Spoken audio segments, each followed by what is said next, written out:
Hello everybody, welcome back to the channel, and in today's video, we are going to be covering Blade, released in 1998, directed by Stephen Norrington, and written by David S. Goyer. Yes, you heard that correctly. Our boy David is back, this time for an entire trilogy. The movie Blade follows the life of Eric Brooks, a half-man, half-vampire, living in a world secretly inhabited by vampires. These aren't your typical vampires though. For starters, vampires aren't necessarily an undead species like they are usually portrayed in media and folklore. Instead, vampires are treated like a virus that is spread through bites. Not only that, but there are a lot of other typical vampire things that do not apply. Firstly, a vampire does not need permission to enter a room. They can just walk in. They also cannot turn into a bat, which I kinda like. Also, when someone is bit by a vampire, they do not die. So anyone who gets bit by a vampire in this movie will not be put on the count, unless they either die of blood loss, other means, or they are killed later when they are a vampire. The main story follows Eric Brooks going under the codename Blade, fighting the war against vampires, or more specifically trying to track down Deacon Frost. Deacon Frost is a vampire, shocking I know, who runs many nightclubs and is not like the other vampires. See, while damn near all vampires try to stay hidden to the humans, Deacon does the exact opposite. Deacon has nightclubs all over New York where vampires come and party their brains out, while also getting showered with blood. Deacon dreams of a world where humans are the ones living in secret and the vampires are the master race. His master plan to achieve this goal is to perform a ritual to summon the blood god named Lamagra. Once that happens, then no humans will be able to stand in their way and they will take over. With that, let's get into the movie. The movie kicks off in 1967 with a pregnant woman in desperate need of a doctor. Not only is she going into labor, but she also got a killer hickey. That's just messed up, man. We find out this woman is Vanessa Brooks, and she does finally get a doctor, but it's too late. She's already gone. Although they were able to save the baby, they weren't able to save her. Cut to present day, and a white boy with a little bit of swag is heading to a club with this redhead chick. Although, I don't really think this guy is into crazy murder clubs. He already passed 5 bodies on the way in. The party seems to be bumping until blood starts to pour down into everyone via the sprinkler system. It must not be up to code because Blade, played by Wesley Snipes, is there to inspect. The inspection can get a little messy though, with Blade accidentally killing 12 vampires just trying to have a good time. Finally, the real health department arrives, and Blade doesn't want these motherfuckers putting him out of business. So he kills 11 of them, pinning their main leader, Quinn, played by Donald Logue, to a pool wall and setting him on fire. They send Quinn's dead body for an autopsy report to a morgue where a woman named Karen Jensen, played by N. Bush Wright, works at with her weird ex-boyfriend named Dr. Curtis Webb, played by Tim Guinea, who is attempting to rekindle some old flames. Let me ask you something. You ever have second thoughts about us? Really, I am. It's over. You wanna give Quinn also bites into Karen, but Karen doesn't die. Blade enters the building to finish what he started, but when he sees Karen lying on the ground with a bite to the neck, he's reminded of his mother, so he lets Quinn go to save Karen. Blade takes Karen to his lair in a sweet 1970 Dodge Charger, and Blade's lair has everything. It's got cool swords, meditation spots, Chris Christopherson. It's got everything a vampire would want. They stick some garlic in Karen, which should temporarily prevent the effects of the virus. After Karen is healed up enough, she is sent back to her apartment where Officer Krieger, played by Kevin Patrick Walls, comes in to check on her, but plot twist, he's actually a vampire. He's a familiar. Oh, my bad, a familiar, which is someone who works for a vampire in hopes that their master will one day turn them into one. Before Krieger can do anything to Karen though, Blade shows up and scares him away to another vampire nightclub, where they go to find this Fat Chud, which is kinda like the vampire archive that knows everything. Blade, Karen, and Fat Chud play a nice game of 20 questions, and in return, Fat Chud gets that sweet summer bod. Anyway, Fat Chud tells them about the prophecy, which has 12 pure-blooded Viltrumites. Viltrum. I don't give a shit about Viltrum. I don't give a shit about Viltrum. Viltrum, I don't give a shit about Viltrum. Worthy of your I don't Viltrumite give a shit about heritage. Are you sure? Pretty sure. Threw a trash bag into space at work. Set in the Temple of Eternal Light. Ironic, am I right? Where the blood of the Chosen One will drop onto them. Once this happens, the blood god Lamagra will have been summoned. After their game of 20 questions, Karen and Blade look through the pages from the Book of Erebus, or the Vampire Bible. Eventually, they are ambushed, and at first, Blade is tied to a pillar.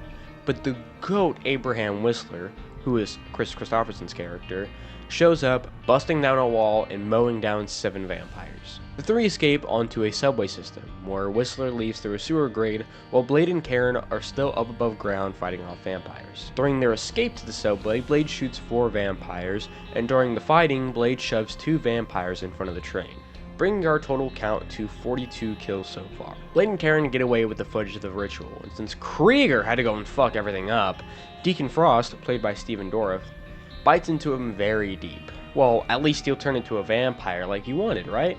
Wrong. He's dead.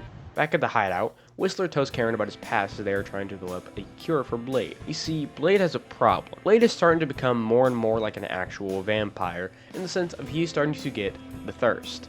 The thirst for red Kool-Aid, obviously. So, they are trying to develop a cure that will stop him of all of his vampire qualities and make him entirely mortal. Anyway, before I got sidetracked telling you about Blade's tummy ache, Whistler had a wife and 2 daughters, when one night a stray vampire came into their home. The vampire had toyed with Whistler, asking him what order he should kill them. Now, personally, if you ask me, you should go with the kids at the same time, so that way they don't see anything bad before they die, you know? You don't want to go out looking at your dead mom next to you. And if you can do it while they're sleeping, that'd be even better, because they're not even really conscious, so they won't die with fear. What the fuck am I talking about? Let's just put Whistler's wife and 2 daughters on the count and move on. Deacon captures Dragonetti, the leader of the, board of vampires that run the other vampires. Deacon captures and takes him out to see a sunrise. How nice. And nice for Deacon.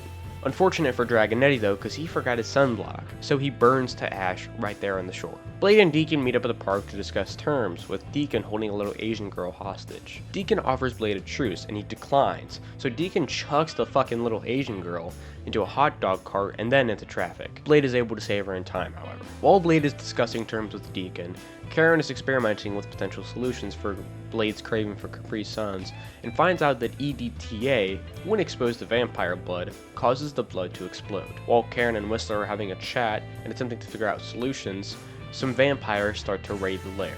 Whistler is a trooper though, killing 2 vampires before eventually being taken down. While on the ground, Deacon starts stomping his head over and over again. Blade comes back to his lair to not only find Karen gone, but also Whistler on a hospital bed, cosplaying as a ghost with blood all over him, along with a vampire bite. Whistler makes a request for Blade to shoot him, but he can't bring himself to do it. So he hands Whistler the gun to let him do it himself, bringing our total to 50 kills. Blade now has to go save Karen from Deacon saying fuck way too many fucking times. We're the top of the fucking food chain. People are fucking history. Everyone you've ever fucking loved. Some fucking people, am I right? Blade storms into the place on a fucking motorcycle, killing 13 vampires in his first time around. Going further, he kills 2 more vampires, this time with EDTA. EDTA makes the vampires look like they have a bee allergy and causes their whole body to explode. After this, Blade finds Deacon's bedroom and out pops his mother! Anyway, with the shock of his mother alive and turned into a vampire, Deacon raids the room and apprehends Blade. They take him and Karen to the ritual room to give a classic villain monologue of what Blade could have become if he had joined their side, what exactly will happen in the ritual, and even practical jokes. Hold out your arm, Quinn. Just kidding. He was fucking with me, man. He was like a fucking... They take Blade to the coffin where they will drain his blood for the ritual, and they take Karen to some other torture place, and oh look at that, Curtis is back. This time being a zombie. I'm still putting Curtis on the count here because he's not a vampire.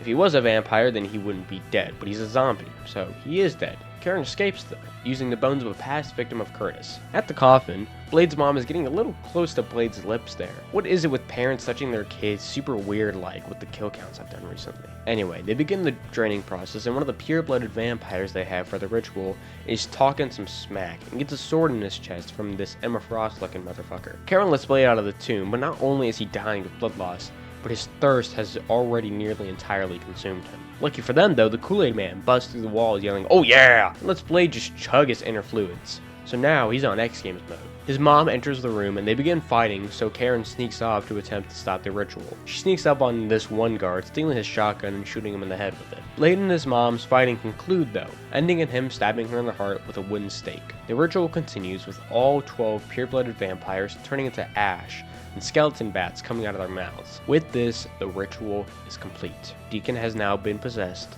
by the blood god, Lamagra. Blade shows up at just the perfect time prepared to aura farm. Before he can solo the entire lobby though, he finishes what he started at the beginning of the movie, decapitating Quinn with a piece of wire. A bunch of vampire guards begin swarming him and he takes them all out, only actually killing 2 of them to my knowledge. While he's wiping the lobby, Karen kills the Emma Frost looking vampire from earlier with a vampire mace, something Whistler gave to her earlier when she first got bit. Blade still isn't done wiping the lobby though, killing 2 more vampires before finally taking Deacon one-on-one. They fight for a little bit before Blade notices the vials of EDTA up on one of the pillars and he throws his sword up to try and knock it down, missing terribly. Or did he? The blades at the handle of the blade pop out and the vials drop down for Blade to catch, and he starts chucking them at Deacon. But 1 vial isn't enough, so he throws all of them at him, which is enough. Deacon starts bubbling and then he blows up. I think it's important to note that I didn't count Lamagra, the blood god here, I only counted Deacon Frost. My main reasoning is that Lamagra is a godlike being. Not only do I believe that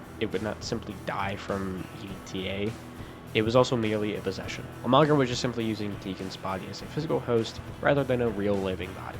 With that, the movie ends with Karen still attempting to find a cure for Blade's condition and Blade continuing his work, this time doing it in Moscow, Russia. In this ending scene, although it can be assumed that Blade kills this vampire, I won't put anything on the count because nothing is confirmed and I would only be going on assumptions. Blade's thirst for red Kool-Aid and Deacon Frost's thirst for sex ended up killing 87 people in total. Alright, that's my Blade kill count. I hope you enjoyed.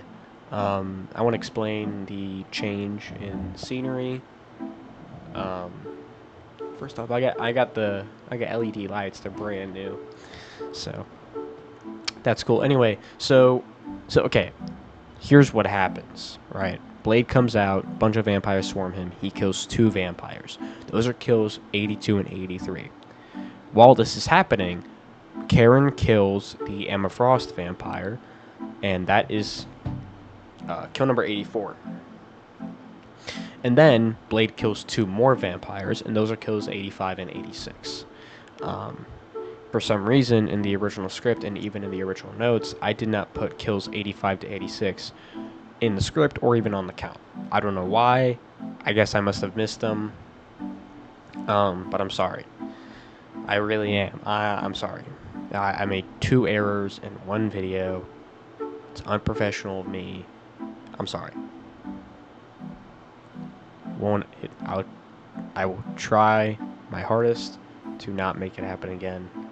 But obviously I can't guarantee anything. But I will try my hardest to not make it happen again. If you enjoyed this video in particular, please consider leaving a like on it. I would really appreciate it. It's an awesome way to support my channel. If you are a brand new viewer or you just now found my channel, or you are a reoccurring viewer and find yourself coming back on the regular, please consider subscribing. It's the best way to support my channel, and I would really appreciate it. But that's gonna do it for me. I hope you enjoyed. I'll see you all in the next one.